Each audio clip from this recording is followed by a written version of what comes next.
দেশের ৫টি অঞ্চলের উপর দিয়ে সর্বোচ্চ ৬০ কিলোমিটার বেগে ঝড় ও বজ্রসহ বৃষ্টি হতে পারে বলে জানিয়েছে আবহাওয়া অধিদপ্তর। ২০ মে দেশের অভ্যন্তরীণ নদী বন্দরগুলোর জন্য দেয়া এক সতর্কবার্তায় একথা জানানো হয়েছে।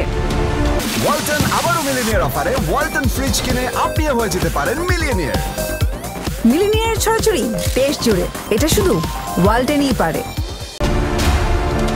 আবহাওয়াবিদ AKM নাজমুল হকের স্বাক্ষর করা বিজ্ঞপ্তিতে বলা হয়, রংপুর, ময়মনসিংহ, পটুয়াখালী, কুমিল্লা এবং সিলেট অঞ্চলের উপর দিয়ে পশ্চিম অথবা উত্তর পশ্চিম দিক থেকে ঘণ্টায় ৪৫ থেকে ৬০ কিলোমিটার বেগে অস্থায়ীভাবে দমকা অথবা ঝড়ো হাওয়া বয়ে যেতে পারে। এসব এলাকার নদী বন্দরগুলোকে ১ নম্বর সতর্ক সংকেত দেখাতে বলা হয়েছে।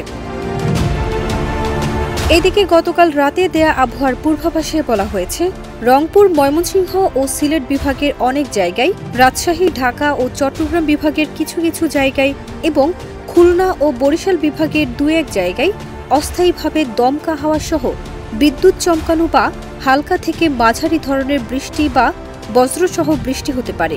সেই সঙ্গে রংপুর, ময়মনসিংহ ও সিলেট বিভাগের কোথাও কোথাও মাঝারি ধরনের ভারী থেকে ভারী বর্ষণ হতে পারে। ফারজানা নিকিতা, দেশ রূপান্তর।